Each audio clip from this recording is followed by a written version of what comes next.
और मैंने यहां जाकर देखा, यहां जितने भी लोग लगे हुए हैं काम में, जिस परिश्रम के साथ वह काम कर रहे हैं, और यह सब तो बातें अपनी अलग है, उनके चेहरे के ऊपर जो मैंने उमंग और उत्साह देखा है, मैं उसकी अपनी तरफ से भूरी भूरी प्रशंसा करता हूं। आज कुछ बोलने के पहले मैं हमारे पायलट्स जिन्होंने LCA Mark 1A, HCT-40 और Su-30 MKI जब वो फ्लाइंग कर रहे थे तो मैं बहुत ही गौर से बैठे हुए उन्हें देख रहा था। इस शानदार फ्लाइंग के लिए मैं ग्रुप कैप्टन के वेणुगोपाल, ग्रुप कैप्टन प्रत्युष अवस्थी, खड़े हो जाइए, group captain Pratyush Awasthi, Su-30 और Su-30 MKI के YNK रथ, विंग कमांडर YNK रथ, गुड, कांग्रेचुलेशन, और विंग कमांडर श्री संजय वर्मा, मैं आप सभी को अपनी शुभकामनाएं देता हूं। और आपने देखा कि कार्यक्रम प्रारंभ होने के पहले जब श्री प्रभु राम का भजन हो रहा था, श्रेया जोशी ने बहुत ही अच्छी तरह यह भजन प्रस्तुत किया है। मैं श्रेया को अपनी तरफ से आशीर्वाद देता हूं, और मुझे किसी ने बताया कि श्रेया जोशी का जन्मदिन भी है। यहां श्रेया नहीं है क्या? वहां पर कहां है? ओ, वहां बैठे। बेटा, तुम्हारे लिए हमारी बहुत बहुत शुभकामनाएं, आशीर्वाद।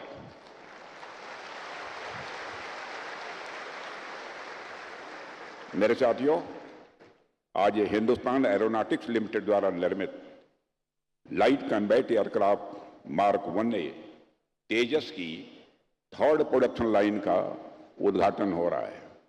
इसके साथ ही HTT-40 एयरक्राफ्ट की 2nd प्रोडक्शन लाइन का भी उद्घाटन हुआ है। इन दोनों प्रोजेक्ट्स को देश को समर्पित करते हुए मैं कहना चाहूंगा, मुझे बेहद खुशी हुई है।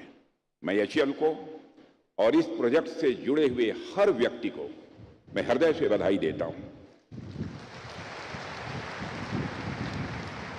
और मुझे इस बात की खुशी है कि इस अवसर पर मुझे नासिक की इस पवित्र भूमि पर आने का एक अवसर प्राप्त हुआ है। नासिक का जहां तक प्रश्न है, नासिक की धरती अपने आप में बहुत ही हिस्टोरिकल है, ऐतिहासिक है। नासिक के त्र्यंबकेश्वर में भगवान शिव का विराजते हैं, जहां भगवान शिव त्रयंबक के रूप में हमें यह सिखाते हैं कि सृष्टि की रचना, पालन और संहार तीनों एक ही दिव्य चेतना से उत्पन्न होते हैं। यही कारण है कि यहां आकर ऐसा लगता है जैसे मैं किसी दिव्य भूमि पर आ गया। हालांकि साथियों, नासिक की यह भूमि केवल आस्था की नहीं है, श्रद्धा की ही नहीं है, बल्कि सेल्फ रिलायंट और कैपेबिलिटी का भी यह प्रतीक बन चुकी है। यहां एक और आस्था है, तो वहीं दूसरी ओर इसी नासिक की धरती पर हिंदुस्तान एरोनॉटिक्स लिमिटेड का एक गौरवशाली कैंपस भी राष्ट्र की रक्षा शक्ति को सिंबलाइज करता है, यानी उसका प्रतीक बनकर खड़ा है। और आज जब मैंने नासिक डिवीजन में तैयार किए गए सुखोई 30 LCA और HTT-40 विमानों की उड़ान देखी तो मेरा सीना गर्व से चौड़ा हो गया।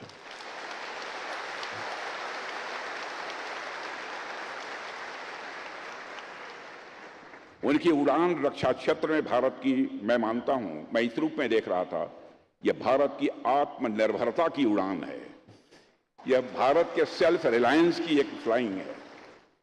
साथियों, नासिक में स्थित HAL का भी अपना एक बहुत ही गोल्डन हिस्ट्री है, स्वर्णिम इतिहास है। कभी यहां MiG-21 और MiG-27 जैसे दिग्गज फाइटर जेट्स का निर्माण और ओवरहाल होता था, और आज यह संस्थान मॉडर्न सुखोई 30 और जेट्स का प्रोडक्शन हाउस बन चुका है। पिछले 6 दशकों से भी अधिक समय से एचएएल नासिक ने भारत की डिफेंस मैन्युफैक्चरिंग कैपेबिलिटी को नई ऊंचाइयों तक पहुंचाने में एक स्ट्रांग पिलर की भूमिका निभाई है। जैसा कि मैंने अभी कहा, नासिक भगवान शिव की भूमि है, जो एक तरफ शिवत्व यानी शांति की प्रतीक है, तो दूसरी तरफ यह संहार की भी प्रतीक है। ठीक उसी तरह से नासिक एक तरफ डिफेंस मैन्युफैक्चरिंग यानी निर्माण की प्रतीक है, तो दूसरी तरफ जरूरत पड़ने पर दुश्मनों का संहार करने की क्षमता भी रखती है।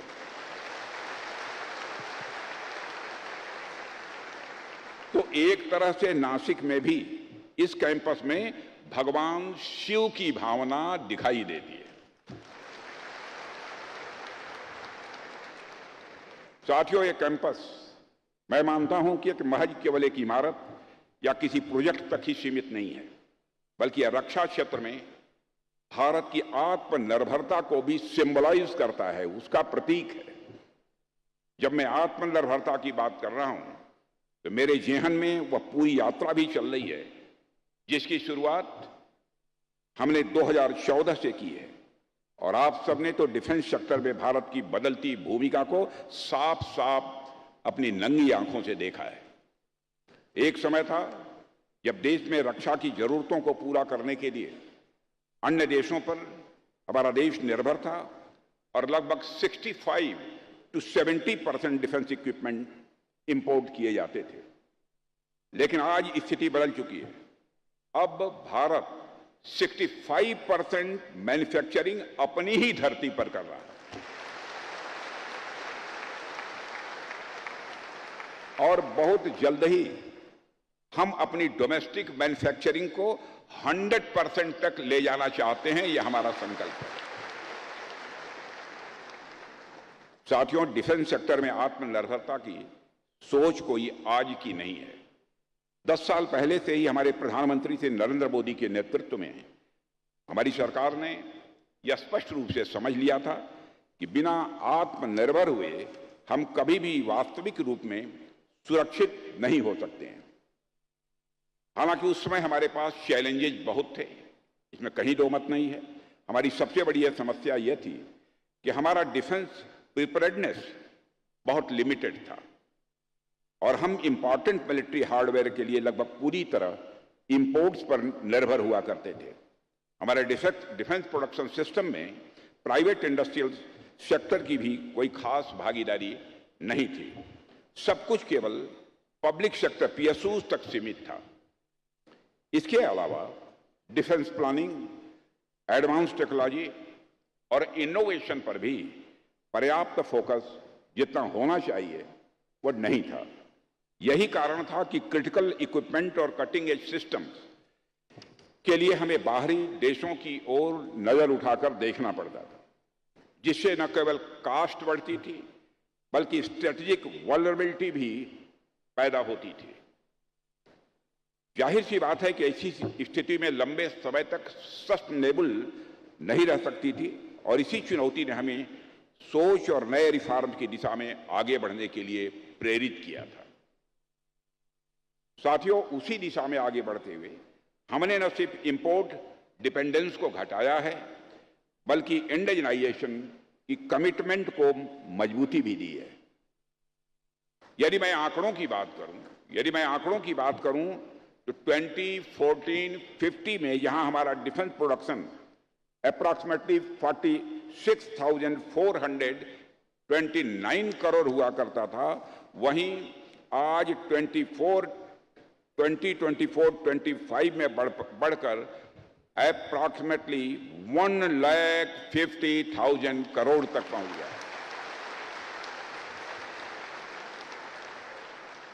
और यह सब भारत के अंदर जो करिश्मा हुआ है, उसमें मेजर कंट्रीब्यूशन यदि किसी का है तो आप जैसे लोगों का है। मेजर कंट्रीब्यूशन यदि किसी का है तो आप जैसे लोगों का है। यह केवल फैक्ट्स नहीं है, बल्कि मैं मानता हूं कि हमारे देश की यह आत्मनिर्भरता, सेल्फ रिलायंस की एक उड़ान है। इसी तरह हमारा डिफेंस एक्सपोर्ट, जो कभी अप्रॉक्सीमेटली 1,000 करोड़ से भी कम हुआ करता था, आज वह रिकॉर्ड 25,000 करोड़ को क्रॉस कर चुका है। और मैं एज ए डिफेंस मिनिस्टर आपको विश्वास दिलाता हूं, जिस तरीके से डिफेंस मिनिस्ट्री में हमारी टीम जिस जील के साथ और जिस मिशन के साथ काम कर रही है, 2029 आते आते हम इस फिगर को ले जाना चाहते हैं 3 लाख करोड़ रुपए तक का। और डिफेंस एक्सपोर्ट जो इस समय मैक्सिमम 25,000 करोड़ है, उसको हम ले जाना चाहते हैं 50,000 करोड़ तक। साथियों, पिछले 10 वर्षों में जिस रफ्तार से भारत ने डिफेंस और टेक्नोलॉजी के क्षेत्र में आत्मनिर्भरता हासिल की है, वह वाकई में अद्भुत है, अनइमेजिनेबल है। मैं ऑस्ट्रेलिया गया था, वहां के defence minister, deputy prime minister, वहां के प्राइम मिनिस्टर, सारे लोगों से हमारी बातचीत हुई। भारत के बारे में, भारत के डिफेंस के बारे में जो वह चर्चा उन्होंने की, मैं मित्रों यही कहना चाहता हूं, भारत का रक्षा मंत्री होने के नाते मेरा भी सीना चौड़ा हुआ है।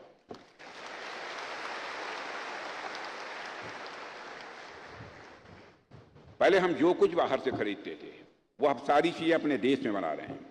Fighter aircraft, missiles, engines, electronic warfare systems, इन सभी क्षेत्रों में भारत ने जबरदस्त प्रोग्रेस की है। मैं अक्सर कहता हूं कि जब हम हाई डिफेंस टेक्नोलॉजी की बात करते हैं, तो यह सिर्फ मशीनों या हथियारों की बात नहीं होती है। यह हमारी सोच, यह हमारी क्षमता और हमारे आत्मविश्वास की एक नई कहानी होती है। साथियों, आपने देखा होगा कि भारत में स्पेस टेक्नोलॉजी और इंडिजिनस डिफेंस मैन्युफैक्चरिंग के क्षेत्र में भी बड़ी सफलता हासिल की है। यह सफलता आपने हासिल की है, आप जैसे लोगों ने हासिल की है। आज हम स्पेस में भी अपनी जगह मजबूत कर चुके हैं। आज हमारी एरोस्पेस इंडस्ट्री भी रैपिड ग्रोथ शो कर रही है। हमने मेक इन इंडिया के अंतर्गत लोकल मैन्युफैक्चरिंग को इनकरेज करने और एरोस्पेस इक्विपमेंट के प्रोडक्शन जैसे इनिशिएटिव्स भी उठाए हैं। साथियों, आज के समय में युद्ध के तौर तरीके जितनी तेजी से बदल रहे हैं, आप सब उससे अच्छी तरह वाकिफ हैं। आज artificial intelligence, cyber warfare, drone systems और नेक्स्ट जनरेशन एयरक्राफ्ट जैसी चीजें भविष्य की एक दिशा तय कर रही है। अब युद्ध सिर्फ जमीन या आसमान में नहीं, बल्कि अनेक फ्रंटियर्स पर भी लड़े जा रहे हैं। भारत को इस नई रेस में हमेशा आगे रहना है, हम कभी पीछे नहीं रहना चाहते। और मुझे लगता है भारत जितनी तेजी के साथ आगे बढ़ रहा है और इंटरनेशनल कम्युनिटी में भारत के बारे में जो एक परसेप्शनल चेंज आया है, लोगों की सोच में बदलाव आया है। आप जाइए दुनिया के दूसरे देशों में, बहनों भाइयों, भारत के बारे में जो उनकी धारणा बनी है, उसको उनके मुख के द्वारा सुनकर स्वाभाविक रूप से अपना भी सीना चौड़ा होता है।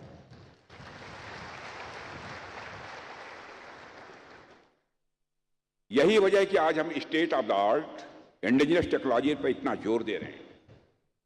और मुझे यह देखकर बेहद खुशी हो रही है कि हिंदुस्तान एरोनॉटिक्स लिमिटेड इस दिशा में भारत का एक मजबूत प्रतिनिधित्व कर रहा है।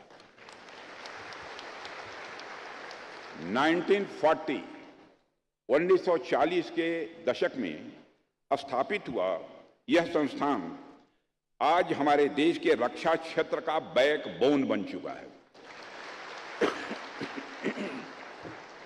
अभी कुछ दिन पहले हमने MiG-21 की डीकमीशनिंग की थी। लंबे समय तक MiG-21 ने इस राष्ट्र की सेवा की और उसकी ऑपरेशनल नीड्स को पूरा करने में एचएएल ने मेजर कंट्रीब्यूशन किया है। और MiG-21 को ऑपरेशनल सपोर्ट देने में आपका जो योगदान है, मैं हृदय से उसकी सराहना करता हूं। जब मैं एचएएल के परिश्रम, आप सब लोगों के मेहनत की यहां पर बात कर रहा हूं, तो मैं ऑपरेशन सिंदूर के दौरान एचएएल की जो बड़ी भूमिका रही है, उस पर भी कुछ बातें आपसे मैं करना चाहूंगा।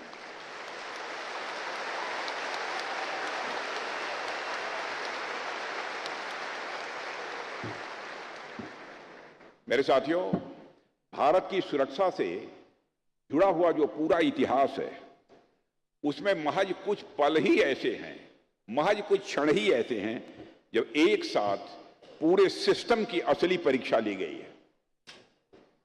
ऑपरेशन सिंदूर ऐसा ही एक मिशन था। इस मिशन में हमारी सेनाओं ने न सिर्फ अपने शौर्य और पराक्रम का परिचय दिया, बल्कि इंडिजिनस प्लेटफॉर्म्स, स्वदेशी प्लेटफॉर्म्स पर अपने भरोसे को और भी साबित किया है। इस दौरान एचएएल की टीम ने, मैं जानता हूं क्योंकि मैं तो लगातार मॉनिटरिंग कर रहा था, इस दौरान एचएएल की टीम में 24 घंटे लगातार विभिन्न ऑपरेशनल साइट्स पर सपोर्ट दिया है।